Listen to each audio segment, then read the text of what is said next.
이것도 매우 중요한 뉴스인데 우크라이나 젤렌스키 대통령이 북한군 상당수가 이 러시아 전쟁에 개입했다, 파병을 했다라고 폭로를 했습니다. 젤렌스키 대통령 이야기 들어보시죠. Доволі детально, фактично, включення у війну Північної Кореї. Також відносини Росії з деякими іншими країнами. 자, 북한군 파병이 확인됐다. 우크라이나 정보 당국의 관찰입니다. 그리고 다른 외신 내에서도 이런 내용이 보도되고 있습니다. 북한이 참전했다라는 건데 푸틴의 범죄자 연합에 북한이 포함되어 있다. 러시아의 무기와 인력 공판 사실 확인됐다. 사실상 러시아 편에서 참전한 두 번째 국가다라며 북한을 지목하고 나섰습니다. 북한이 파병한 정황에 대해서도 우크라이나 매체 등이 보도하고 있는데 10,000명 이상의 군인을 파병했다. 러시아, 북한군 부대를 별도 창설했다.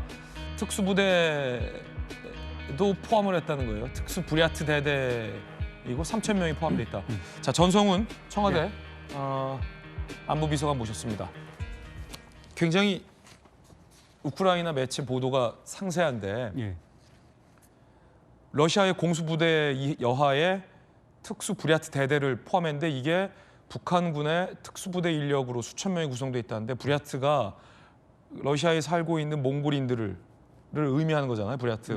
그렇다면 몽골인들과 북한 군사가 생김새가 비슷하기 때문에 그래서 북한군이 아니라 이 몽골군 부대로 특수부대를 꾸리는 것 아니냐라는 굉장히 구체적인 보도까지 나왔는데 이게 전쟁의 의미가 좀 달라지는 것 같아요. 북한군이 참전한 겁니까?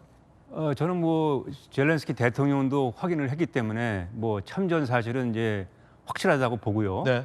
그 말씀하신 대로 러시아도 또 아시아 인종이 있어요. 그러니까 이제 북한군이 파병을 좀 어느 정도 최대한 좀 은폐하기 위해서 아시아계 러시아인들과 묶어가지고 이제 부대를 만들 수가 있는데 10,000명 정도라면 우리나라 한 1개 사단 정도 됩니다. 많은 거죠. 예. 그리고 연대로 치면 한 3개 연대 정도가 갔을 거라고 보고 뭐 하나는 이제 전투, 하나는 공병, 뭐 이렇게 하나는 후방 지원 이렇게 해서 체계적으로 보냈을 거라고 봅니다. 근데 저거는 충분히 보냈다고 우리가 생각을 해야 되는 게 여태까지 뭐 그 포탄 100만 발 이상 보내고 미사일도 보내고 했는데 사실 북한이 저렇게 파병하는 것은 뭐 북러 동맹이라는 뭐 여러 가지 뭐 명분도 있지만 네네. 지금 시급한 것은 북한은 돈 아니겠어요? 그러니까 돈을 벌기 위해서는 장비도 보내고 포탄도 보내지만 사람이 들어가야지 그게 돈을 더 많이 벌 수 있는 거 아니겠습니까? 그렇기 때문에 당연히 병력을 보냈을 것이고 이제 1개 사단 정도가 갔는데 전황에 따라서는 추가로 갈 수도 있죠. 2개 사단, 3개 사단이 갈 수도 있습니다. 그러면서 이제 지금까지는 북한이나 러시아나 이제 부인하고 있지만 이제 어느 정도 상황이 되면 더 이상 이제 거짓말 할 수가 없잖아요. 그렇게 되면은 당연히 또 북한이나 러시아는 말을 바꿔가지고 그 파병을 받을 수밖에 없다는 또 논리를 전개하면서 이제 자기네들 변호를 하겠죠. 그래서 이런 상황은 그 우크라이나 전쟁이 국제 사회에 의해서 어떤 형태로든 종식될 때까지는 지속될 거라고 저는 봅니다. 네, 방금 들어온 속보인데 북한의 헌법을 개정했어요. 그러니까 헌법에 이 적대적 두 국가를 명시해 놨다라고 지금 북한 매체가 밝혔거든요. 헌법에 대한민국을 철저한 적대 국가로 규제를 했다라는 것은 북한이 헌법을 고칠 것이다 예고는 됐습니다만 이게 어떤 의미가 있을까요?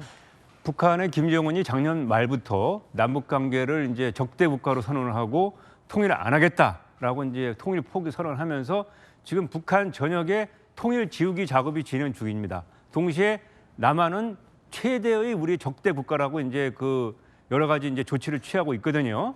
그래서 사실 올 초에 이제 최고인민회가 열릴 때 헌법 개정을 할 거라고 예상을 했어요. 김정은이 그렇게 지시를 했기 때문에. 근데 그게 이제 늦어지면서 지난 10월 달 최고인민회의 때도 발표가 안 됐죠.